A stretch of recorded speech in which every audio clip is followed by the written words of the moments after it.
Halo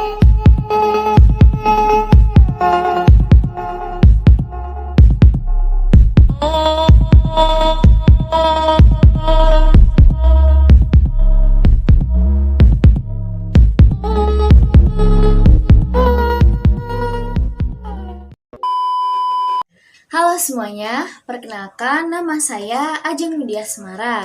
Saya adalah mahasiswa aktif dari Politeknik APP Jakarta. Pada video ini, aku akan melakukan assignment tugas terkait review produk elektronika. Produk kali ini yang akan aku review yaitu produk handphone dari Realme C1. Oke, langsung saja ke reviewnya. Untuk HP Realme C1 ini sudah terkenal dengan julukan The King of Entry Level, dimana dengan harga 1 jutaan kita sudah mendapatkan performa build yang bagus dan juga dengan kapasitas baterai yang sangat diandalkan, dan dianggap ini memang handphone yang benar-benar di kalangan low entry sangat menguasai pasar tersebut.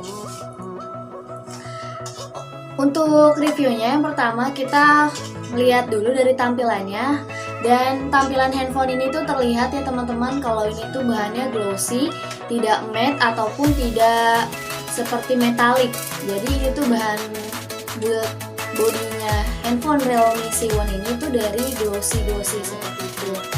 Kemudian dia memiliki layar resolusi sebesar 6,2 inci dengan resolusi layar HD plus 1520 dikali 720 pixel. Nah, handphone ini memang dilapisi dengan layar Corning Glass ketiga. Kemudian handphone ini memiliki baterai berkapasitas 4230 mAh. Serta handphone ini juga telah dilengkapi 3 slot. Nah, yang mana 3 slot ini 2 SIM card nano dan juga micro SD. Serta handphone ini juga memiliki berat 168 gram. Untuk berbicara seputar kelebihan dan kekurangan handphone ini, kita bahas satu persatu. Dan yang pertama itu kita membahas kekurangannya, yang mana kita ketahui bahwa handphone ini tuh memiliki kapasitas RAM 216 karena dia hanya memiliki satu varian.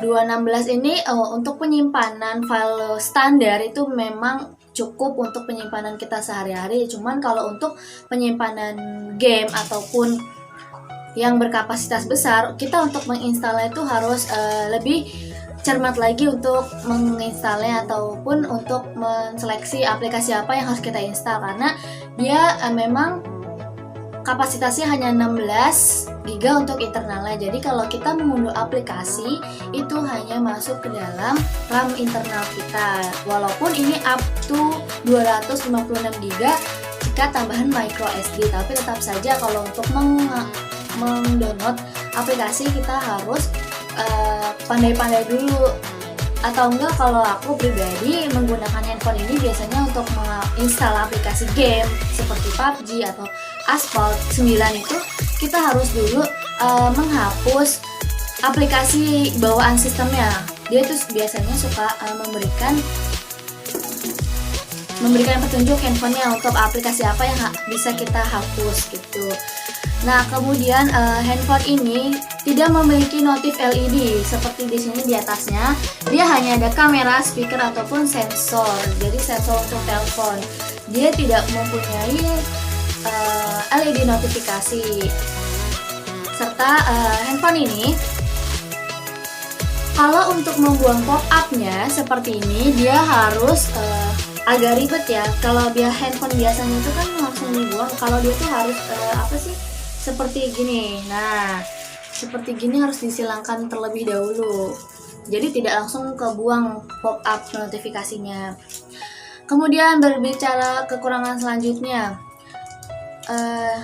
handphone ini belum melengkapi fitur fingerprint. Jadi dia hanya mensupport fitur face unlock, dan juga kalau experience saya pribadi sih, handphone ini face unlock-nya itu terkadang cepat dan juga kadang-kadang lambat gitu responnya. Kemudian selanjutnya experience saya setelah menggunakan game, menggunakan aplikasi yang menggunakan istilahnya menggunakan resolusi game yang harus sebenarnya itu tinggi, menggunakan handphone ini dapat dikatakan kurang smooth, apalagi di game Asphalt 9. Dan juga HP ini belum melengkapi fitur fast charging. Jadi seandainya kita melakukan cas gitu, saya sudah pernah melakukan uji coba. Saya menggunakan handphone ini seharian full untuk sosial media, bermain game ataupun bermain PUBG, yang ibaratnya kapasitas daya baterainya itu harus memerlukan banyak, dan itu kalau kita habiskan hingga 10% baterainya, kita untuk melakukan cas kembali hingga 100% itu membutuhkan waktu 2 sampai dengan 3 jam. Jadi memang bersabar banget kalau pakai handphone Realme C1 ini, karena dia belum dilengkapi dengan fitur fast charging. Kemudian setelah berbicara kekurangan, kita akan berbicara kelebihan dari handphone ini. Handphone ini dilengkapi dengan 5 megapiksel front kamera dan juga 2 kamera belakang, yaitu 13 megapiksel dan juga 2 megapiksel, yang mana cukup bagus kameranya, apalagi di dalam keadaan terang, penuh cahaya seperti di siang hari ataupun di malam hari. Ini sangat support untuk kita melakukan fotografi, dan hasilnya tuh tidak buruk-buruk banget seperti handphone lainnya, dan ini kameranya lumayan bisa diandalkan. Apalagi kita melakukan foto di tempat yang gelap dan itu minim cahaya, walaupun terdapat sedikit noise, tapi kita tetap menghasilkan suatu potret yang terbaik untuk kita pribadi, untuk dokumentasi seperti itu. Kemudian handphone ini sudah dilengkapi dengan fitur GPS, Bluetooth, dan juga dual kamera. Berbicara soal performa handphone ini yang bisa diandalkan dengan harga 1 jutaan, kita sudah mendapatkan chipset Snapdragon 450 yang mana octa-core-nya octa-core Cortex A53.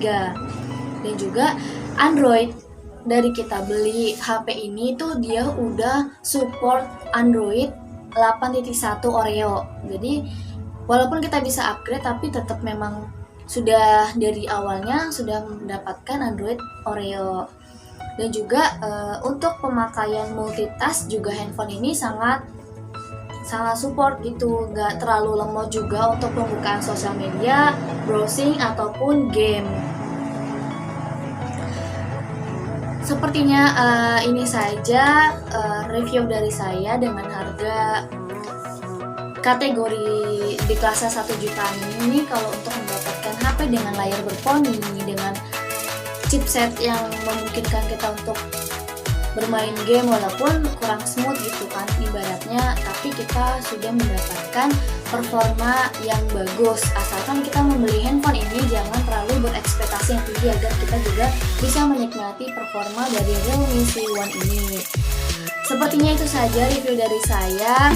Terima kasih untuk teman-teman yang sudah menonton video ini. Saya akhiri dari video ini. Wassalamualaikum warahmatullahi wabarakatuh.